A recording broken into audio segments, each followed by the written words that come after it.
The mop made the same sound it always did. A wet slap against the floor, then a slow drag across the tiles. Back and forth, back and forth. It was the kind of sound that most people stopped hearing after a while, like a clock ticking in a quiet room. You forget it's even there. Had been making that sound for 32 years. She worked the night shift at hospital, starting at 6 in the evening and finishing sometime around 2 in the morning. By the time most people were getting ready for bed, she was just getting started. By the time they woke up for breakfast, she was already home, sitting alone in her small kitchen, drinking tea and watching the sunrise through a window that needed cleaning. She was 61 years old. Her hair had gone gray a long time ago, and she kept it pulled back in a tight bun that never moved. Her hands were rough and dry from years of soap and bleach and hot water. Her back hurt most days, but she never complained. Complaining didn't change anything. She had learned that lesson early in life. At the hospital, people walked past her like she wasn't there. Doctors rushed by with their white coats flapping behind them, talking about important things she didn't understand. Nurses hurried from room to room, their shoes squeaking on the floors she had just mopped. Sometimes they would step right over her bucket without even looking down. Sometimes they would track dirty footprints across a hallway she had spent 20 minutes cleaning. She never said anything. She just waited for them to pass, then mopped the floor again. It wasn't that people were mean to her. Most of them weren't. They just didn't see her. To them, she was part of the building, like the walls or the ceiling or the fluorescent lights that buzzed overhead.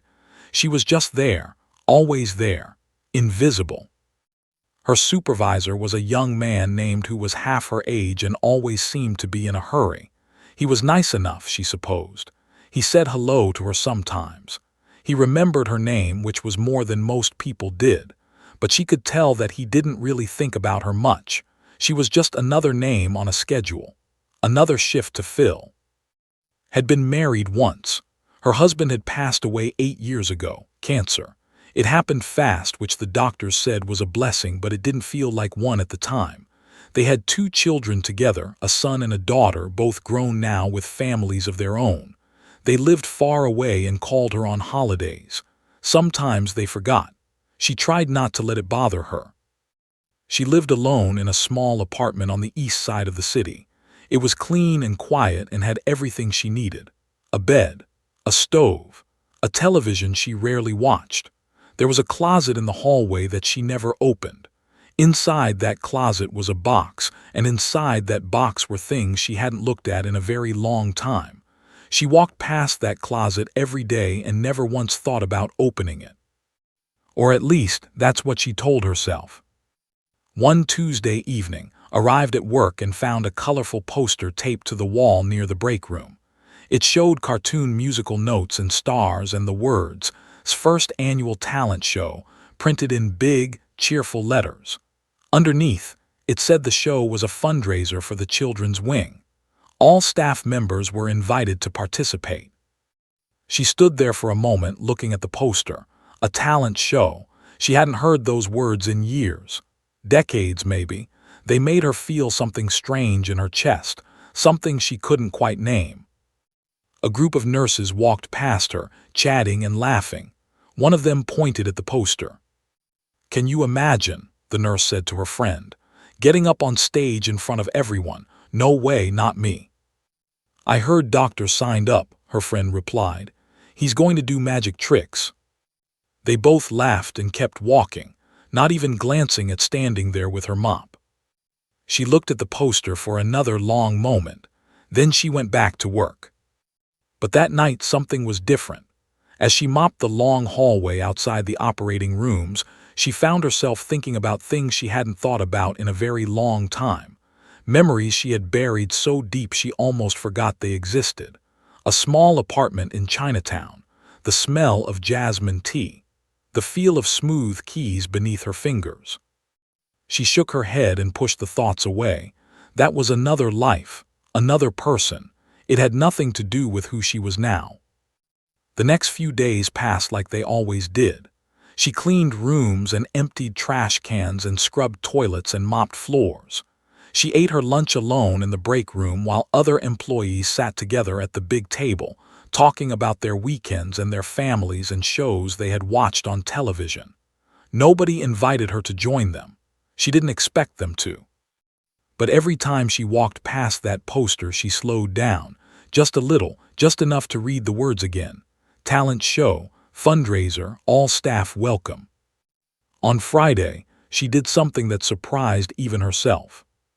She walked into his office during her break. He looked up from his computer, confused. She almost never came to his office. She almost never talked to him unless she had to. He said, trying to smile, "What can I do for you?" She stood there for a moment, her hands clasped in front of her. Her heart was beating fast, which felt strange. She was just asking a question.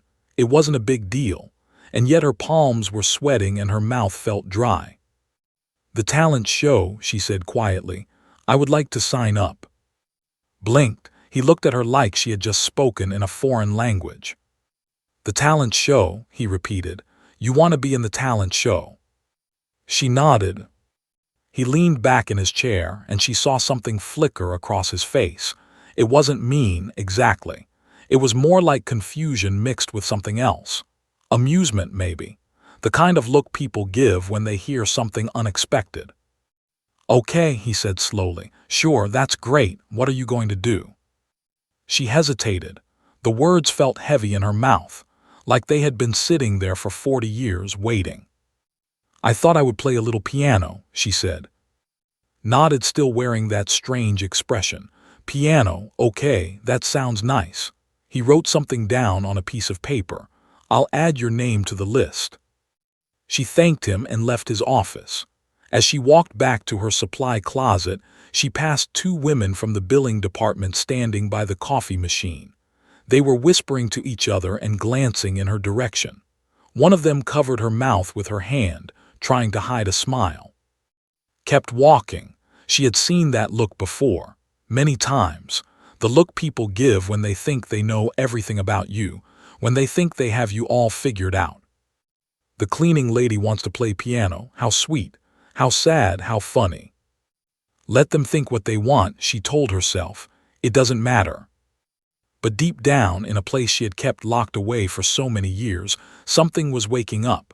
Something old and patient and powerful.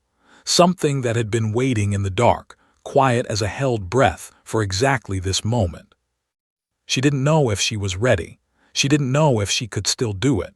40 years was a long time, 40 years of silence, 40 years of forgetting. But she had signed up now. There was no going back. And somewhere inside her, beneath all the doubt and fear, a small voice whispered something she hadn't allowed herself to believe in a very long time. Maybe they would see her, finally, after all these years. Maybe they would actually see her. To understand what happened next, you need to know where it came from. You need to know the girl she used to be, before life got heavy and dreams became things that other people had. She was born in San Francisco in 1962, in a small apartment above a grocery store in Chinatown. The apartment had 2 rooms and 1 window that looked out onto a narrow alley. 5 people lived there. Her mother, her father, her older brother, and her grandmother. Her father worked at the docks, loading and unloading ships that came from places could only imagine. He left before sunrise and came home after dark, smelling like salt and sweat and the sea. He was a quiet man who didn't talk much, but when he smiled, his whole face changed. He used to call his little bird because she was always humming, always making sounds, always filling the silence with something musical. When she was 7 years old, her father went to work one morning and never came back. There was an accident at the dock, a heavy crate, a cable that snapped. They told her mother the details, but her mother never told. She didn't need to know. All she needed to know was that her father was gone and he wasn't coming back, and the world had suddenly become a much harder place. Her mother took a job at a garment factory downtown. She sewed buttons onto shirts for 10 hours a day, 6 days a week, sometimes 7. Her fingers were always pricked and sore, covered in tiny cuts that never fully healed. She never complained. She just kept working, kept sewing, kept putting food on the table and keeping the lights on. Her brother was 12 when their father died. He became serious and quiet after that, like something inside him had closed up. He took odd jobs after school to help with money. He stopped playing with the other kids in the neighborhood. By the time he was 16, he had dropped out of school and was working full-time at a restaurant kitchen. Barely saw him anymore. But there was one person who made sure didn't disappear into the sadness. One person who saw something in her that nobody else seemed to notice. Her grandmother. Her grandmother had come to America in 1949, just before everything changed in China. Back in Shanghai, she had been a music teacher at a school for girls. She taught piano to the daughters of wealthy families, preparing them for recitals and competitions. Music was her whole life. It was the air she breathed, the language she spoke best. When she came to America, everything was different. Nobody needed a piano teacher from Shanghai. Nobody cared about her training or her talent or the years she had spent perfecting her craft. She worked in laundries and kitchens and factories, just like everyone else. The music inside her went quiet, but it never went away. When was 5 years old, her grandmother noticed something. The little girl was always tapping her fingers on tables, on walls, on her own knees. She hummed melodies she had heard only once.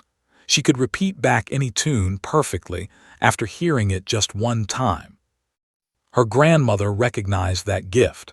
She had seen it before in a few rare students over the years. A natural ear, an instinct for music that couldn't be taught. There was an old piano at the community center 3 blocks away. It was out of tune and missing 2 keys, but it was a piano. Her grandmother started taking there every Saturday morning. At first, they just sat together on the bench and her grandmother showed her where the notes were. Middle C, the white keys, the black keys, simple things. But learned fast, faster than anyone her grandmother had ever taught. By the time she was 8, she was playing pieces that most students didn't attempt until they were 12 or 13. By 10, she was performing at community events, her small fingers flying across the keys while adults watched with their mouths open. By 12, she had won 3 competitions and was being talked about as something special. A prodigy, they called her. Her grandmother cried the first time she heard that word used to describe. Happy tears, proud tears, the tears of someone who had carried a dream across an ocean and thought it was lost forever, only to see it come alive again in someone else. Teachers started to notice. One of them, a professor from the conservatory downtown, came to hear play at a competition. Afterward, he pulled her grandmother aside and spoke to her in a low, serious voice. He said had real talent, rare talent. He said with proper training she could go far. He said there might be scholarships, opportunities, a future brighter than any of them could imagine. For the next 5 years, lived for the piano. She practiced every day, sometimes for 4 or 5 hours. Her fingers grew strong and quick. Her mind learned to read music the way other children read storybooks. She dreamed about concert halls and standing ovations and playing in front of thousands of people. Her grandmother dreamed those dreams with her. But life doesn't always care about dreams. When was 17, her mother started getting sick. At first, it was just tiredness, then headaches, then pain in her stomach that wouldn't go away. She tried to hide it, tried to keep working, tried to pretend everything was fine, but saw the way her mother winced when she thought no one was looking. She saw the weight falling off her body, the color draining from her face. They didn't have insurance. They didn't have savings. They barely had enough to pay rent each month. When her mother finally went to a doctor, the news was bad. She needed surgery. She needed medicine. She needed to stop working and rest, maybe for a long time.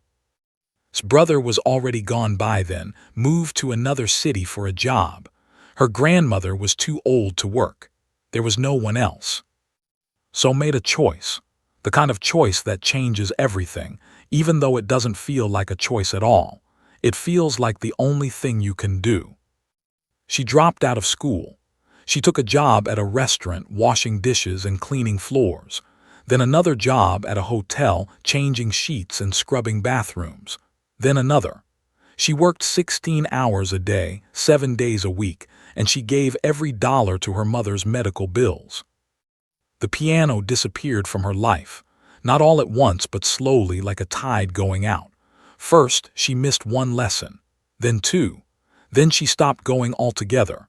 There was no time, there was no energy, there was nothing left at the end of each day except exhaustion and the knowledge that she had to wake up in a few hours and do it all over again. Her grandmother tried to talk to her about it. She begged not to give up. She said they would find another way. She said the music was too important to lose. But couldn't listen.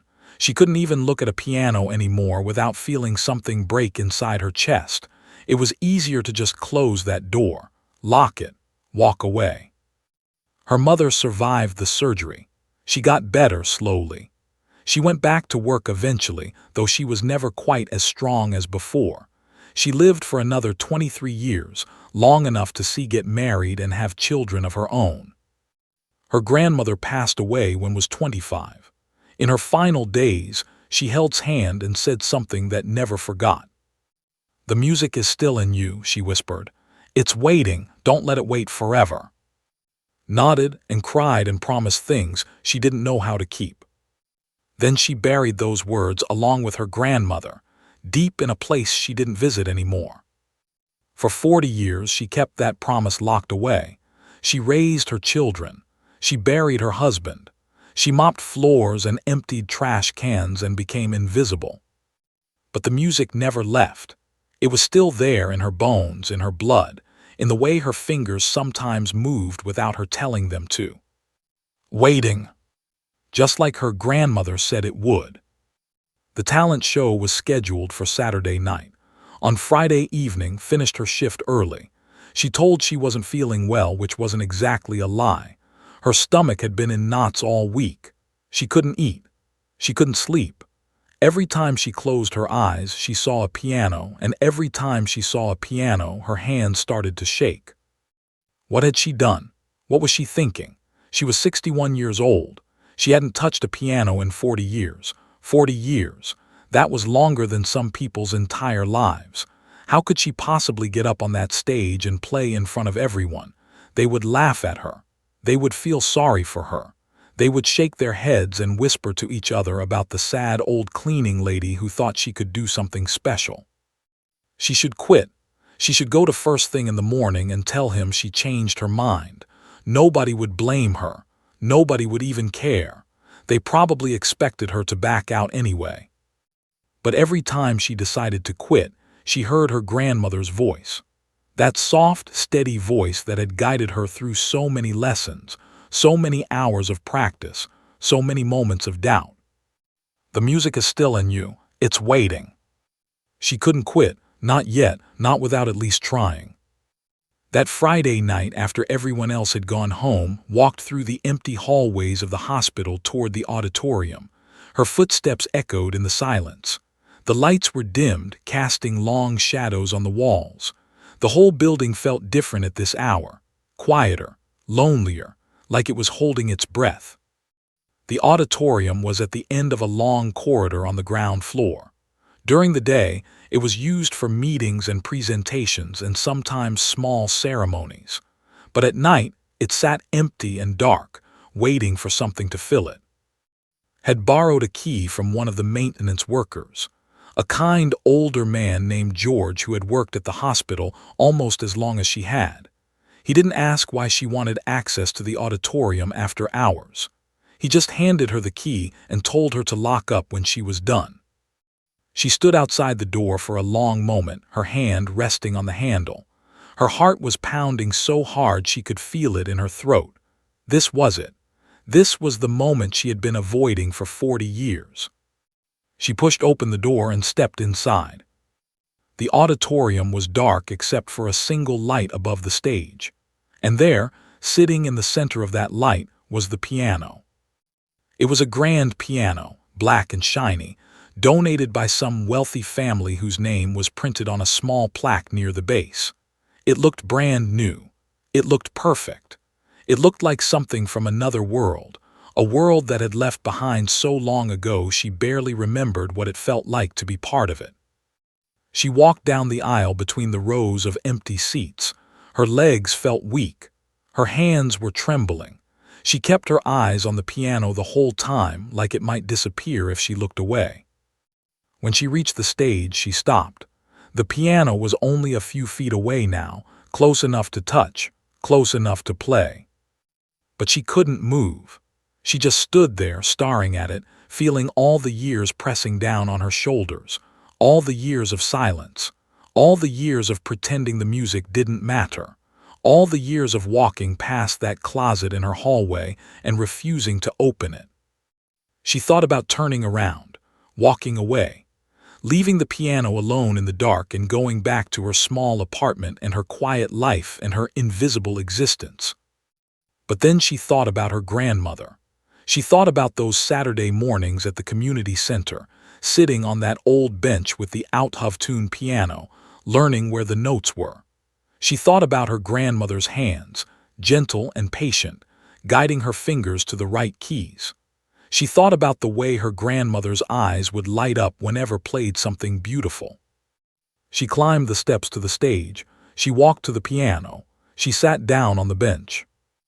The keys stretched out in front of her, white and black, familiar and foreign at the same time. She knew them. She had known them her whole life. But they also felt like strangers, like old friends she hadn't seen in so long she wasn't sure they would recognize her anymore. She lifted her hands. They were shaking badly now. She could see the veins and the wrinkles and the rough spots from years of cleaning. These were not the hands of a pianist. These were the hands of a janitor, an old woman, a nobody. But they were also the hands of a little girl in Chinatown who used to make her grandmother cry with joy. She placed her fingers on the keys. The first note she played was wrong. Her finger hit the edge of a key and made an ugly, clunky sound that echoed through the empty auditorium. She flinched like she had been slapped. She tried again. Another wrong note. Then another. Her fingers felt stiff and clumsy, like they belonged to someone else. She couldn't remember where to put them. She couldn't remember how to make them move the right way. 40 years of silence had turned her hands into strangers. Tears started to fall down her cheeks. She didn't try to stop them. She just let them come, let them drip onto the keys, let them blur her vision until she could barely see. This was a mistake. This whole thing was a terrible mistake. She was foolish to think she could do this. Foolish to think the music was still there, waiting for her after all this time. But she didn't get up. She didn't walk away. Something kept her there on that bench in front of that piano, even though every part of her wanted to run. She closed her eyes. She took a deep breath. She tried to stop thinking so much and just feel. And then slowly, something began to change. Her fingers started to move on their own, not perfectly, not smoothly, but they started to find the keys without her telling them where to go. Muscle memory, that's what her grandmother used to call it. The body remembers things the mind forgets. She played a scale, then another, then a simple melody she had learned when she was 6 years old. It was shaky and rough, full of mistakes, but it was there. The music was there. She played another piece. Something slightly harder. Her fingers stumbled and tripped over each other, but they kept going. They kept finding their way back, like travelers on a road they had walked 1,000 times before. The tears were still falling, but now they felt different. They weren't tears of frustration or shame. They were tears of something else, something she hadn't felt in a very long time. Relief, joy, homecoming. She started to play a piece she hadn't thought about in 40 years. A piece her grandmother had taught her when she was 15, right before everything fell apart. It was Chopin, a ballade, one of the hardest pieces she had ever learned. Her grandmother used to say it was like telling a story without words, a story about loss and hope and everything in between. The first few bars were rough. She made mistakes. She had to stop and start over, but she kept going. She played the same passage again and again until her fingers remembered how it was supposed to feel. And then, somewhere around the middle of the piece, something unlocked. The music started to flow, not perfectly but freely, like water breaking through a dam, like a voice that had been silent for decades finally being allowed to speak. She played and played and played. She lost track of time. She forgot where she was. She forgot that she was old and tired and invisible. She forgot everything except the music and the way it felt to let it out after keeping it locked inside for so long. When she finally stopped, her hands were sore and her face was wet, and the auditorium was still empty and dark around her. But she was smiling. For the first time in 40 years, she was really, truly smiling. She looked down at her hands, the same rough, wrinkled hands that had mopped 1,000 floors, but now they felt different. Now they felt like hers again. Tomorrow night she would walk onto that stage in front of everyone. She would sit at this piano. She would play. And maybe they would laugh. Maybe they would pity her. Maybe nothing would change at all. But at least she would know. At least she would finally know if the music was still there. She already had her answer. It had been there all along. Saturday came faster than expected. One moment she was sitting alone in the dark auditorium, crying over a piano she hadn't touched in 40 years. The next moment, she was standing in her small bedroom, staring at herself in the mirror, wondering what she had gotten herself into. She had spent the whole day trying to keep busy. She cleaned her apartment twice. She washed dishes that were already clean. She folded laundry that didn't need folding. Anything to keep her hands moving and her mind from spinning out of control. But no matter what she did, the clock kept ticking. The hours kept passing, and the talent show kept getting closer. Around 4 in the afternoon, she opened the closet in her hallway. The one she never opened. The one she had walked past every single day for decades without ever looking inside. Her hands were shaking as she pulled out a box from the back corner. It was covered in dust. She couldn't remember the last time she had touched it. Maybe when she moved into this apartment years ago, maybe longer. She carried the box to her bed and sat down. For a long moment, she just looked at it.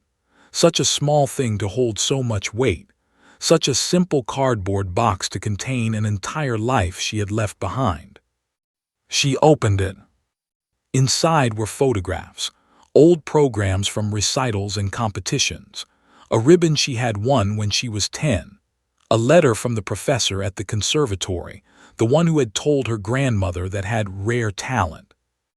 And underneath all of that, folded carefully in tissue paper, was a dress. It was black, simple, elegant. Her mother had made it for her when she was 16, sewing it by hand after long shifts at the factory. It was the dress had worn to her last competition, the one she won before everything changed. Her mother had stayed up 3 nights in a row to finish it in time. Lifted the dress out of the box and held it up. It was old now, the fabric slightly faded, the style out of date, but it was still beautiful. It was still the most precious thing she owned. She pressed it against her chest and closed her eyes. Her mother had been gone for 15 years, her grandmother for even longer, but holding this dress, she could feel them both with her. She could feel their hands on her shoulders, their voices in her ear, telling her she could do this, telling her she had always been able to do this. She got dressed slowly, carefully. The dress still fit, though it was in some places than it used to be. She looked at herself in the mirror and almost didn't recognize the woman staring back at her. She looked like someone else, someone from a long time ago, someone who used to believe that beautiful things were possible.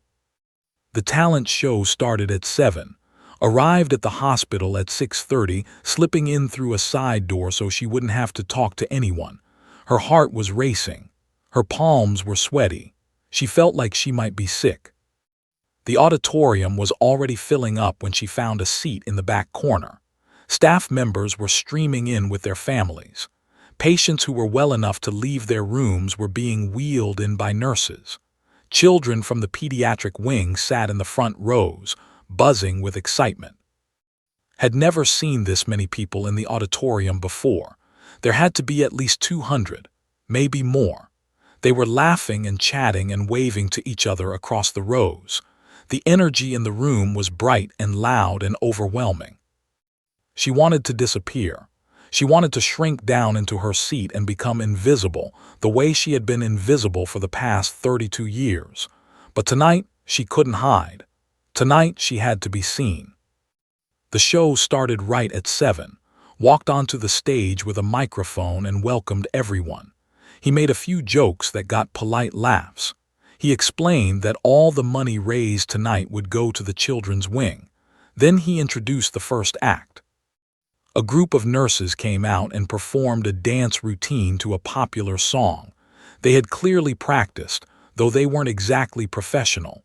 They forgot some of the steps and bumped into each other a few times. But the audience loved it. People clapped along and cheered when they finished. Next was a doctor from the surgery department. He walked out in a cape and top hat and announced that he was going to perform magic.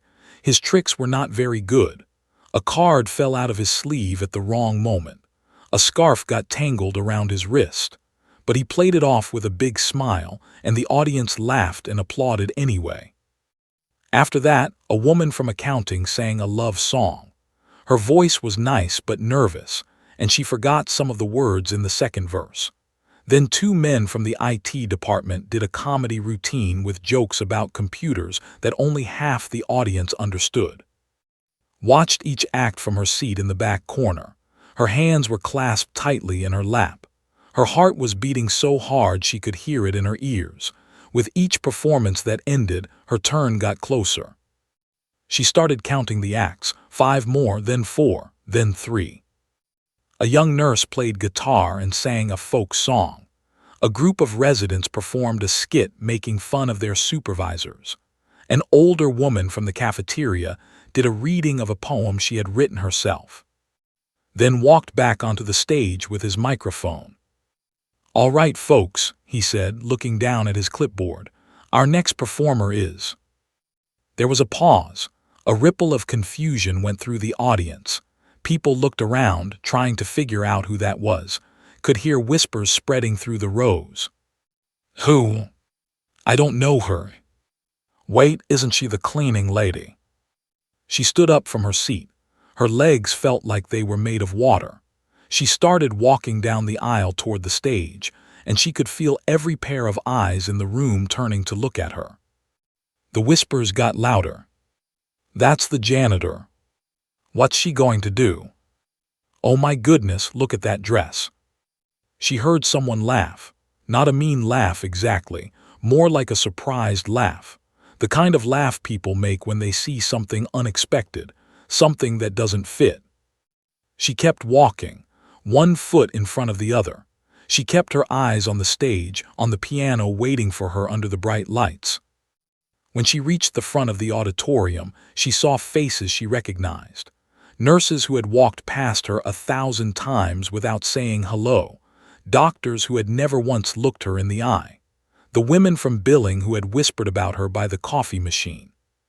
They were all watching her now. Some of them looked curious, some looked confused, and some were smirking, actually smirking, like this was the funniest thing they had seen all night.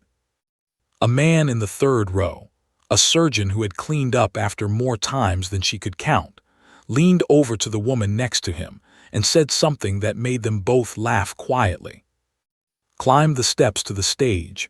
Her legs were trembling, her hands were trembling, everything was trembling, but she kept going. She walked to the piano and stood beside it for a moment.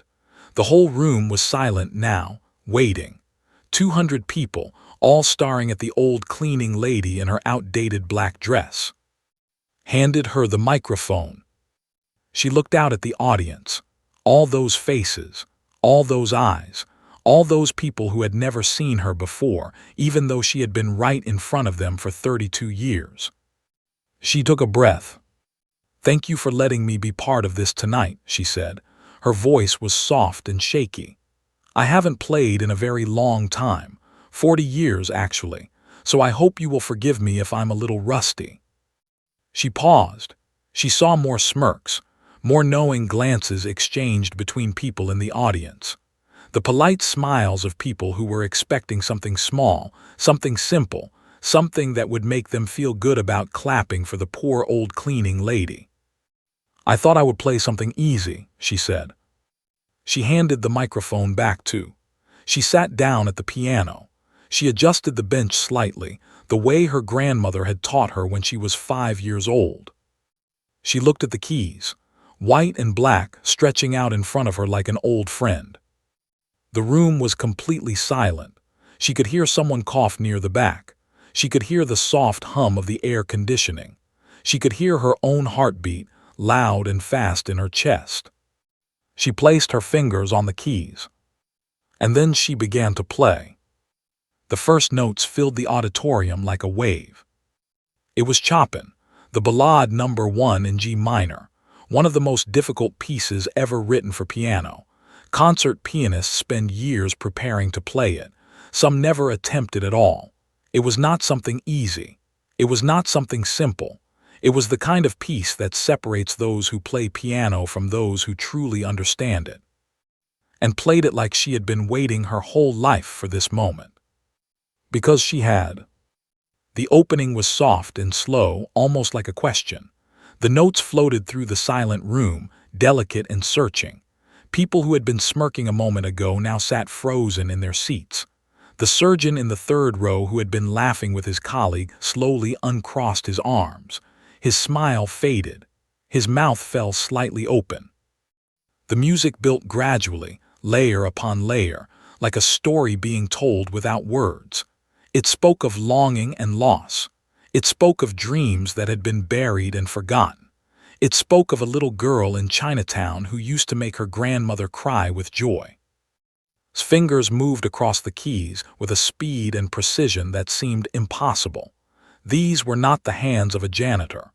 These were not the hands of an invisible old woman who mopped floors and emptied trash cans. These were the hands of a prodigy who had simply been waiting in the dark for 40 years. The piece grew more intense. The notes came faster, harder, tumbling over each other like water rushing down a mountain. His whole body moved with the music now, swaying and leaning, completely lost in the sound. She wasn't thinking anymore.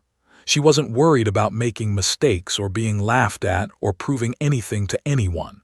She was just playing. She was just letting out everything she had kept locked inside for so long. All those years of mopping floors while melodies played in her head. All those nights lying awake, hearing music in the silence. All those moments when she walked past pianos in hotel lobbies or department stores and had to look away because it hurt too much to remember. It all came out now. Every note was a piece of her story.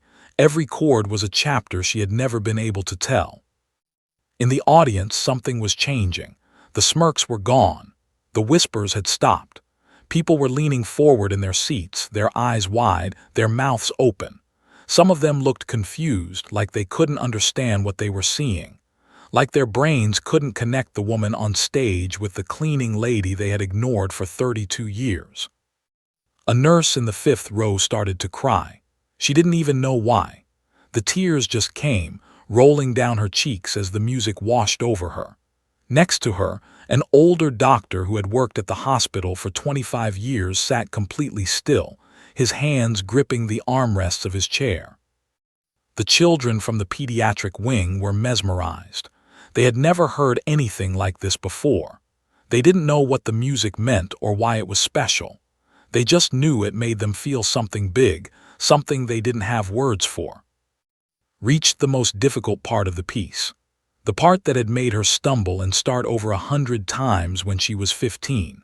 The part that required fingers to move faster than thought, to hit every note perfectly, or the whole thing would fall apart. Her fingers flew across the keys without hesitation.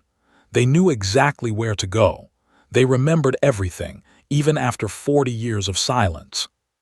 The music reached its climax, thundering through the auditorium like a storm. It was powerful and overwhelming, filling every corner of the room, shaking something loose in everyone who heard it. And then gradually it began to soften. The storm passed. The thunder faded. The notes became gentle again, tender like a lullaby at the end of a long day. Played the final passage with her eyes closed. She wasn't in the auditorium anymore. She was back in that small apartment in Chinatown, sitting next to her grandmother on a Saturday morning. She could smell jasmine tea. She could feel her grandmother's hand on her shoulder. She could hear that soft, steady voice saying the words she had carried with her for so long. The music is still in you. It's waiting. The last note hung in the air for a long moment, pure and clear and perfect. Then silence. Complete, absolute silence. Opened her eyes. She looked out at the audience. 200 faces staring back at her. 200 people who had just witnessed something they would never forget. Nobody moved. Nobody breathed. The silence stretched on for what felt like forever. And then, from somewhere in the back of the room, someone started to clap. It was slow at first, just one pair of hands, then another, then another. And then the whole room exploded. People leapt to their feet. The applause was deafening, thundering, overwhelming. It filled the auditorium and echoed off the walls and seemed to shake the very floor beneath their feet. People were cheering. People were crying. People were looking at each other in disbelief, trying to make sense of what they had just experienced. The surgeon in the third row was standing with tears streaming down his face, clapping so hard his hands hurt. The nurses who had danced earlier were hugging each other and sobbing. The children in the front row were bouncing up and down, not really understanding why everyone was so excited but feeling it anyway.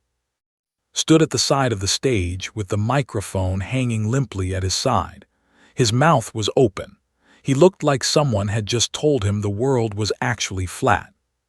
Sat at the piano, her hands resting on her lap, looking out at the standing ovation. She didn't know what to do. She had never imagined this. She had hoped they wouldn't laugh. She had hoped they would be polite. She had never, not once, imagined this. Slowly, she stood up. Her legs were shaking again, but for a different reason now. She bowed slightly, the way her grandmother had taught her when she was a little girl performing at her first recital. The applause grew even louder. She walked off the stage in a daze. People reached out to touch her arm, to shake her hand, to say something to her. She heard fragments of words. "That was incredible. How did you learn to play like that?" "I had no idea. I had absolutely no idea." She just nodded and smiled and kept walking. She needed air. She needed space. She needed a moment to understand what had just happened. She found a quiet hallway behind the auditorium and leaned against the wall. Her heart was pounding. Her hands were still trembling, but she was smiling. Really, truly smiling. She had done it. After 40 years, she had finally done it. A few minutes later, a young nurse found her there. One of the new ones, barely out of school. She had tears on her cheeks and a look on her face that didn't quite understand. "I just wanted to say," the nurse began, her voice breaking, "that was the most beautiful thing I've ever heard. I don't know why you've been hiding that all this time, but thank you. Thank you for sharing it with us." Looked at this young woman, this stranger who had probably passed her 100 times in the hallway without ever seeing her. "I wasn't hiding," she said quietly. "I was just waiting for the right moment." The nurse nodded, wiped her eyes and walked away. Stood alone in that quiet hallway for a long time, thinking about her grandmother and her mother and the little girl she used to be.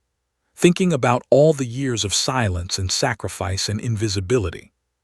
She had played something easy, she told them, something simple. But there was nothing easy about what she had done. There was nothing simple about carrying a gift inside you for 40 years, protecting it, keeping it alive even when the world tried to make you forget it existed. She had waited so long, too long maybe. But tonight, finally, they had seen her. They had really, truly seen her.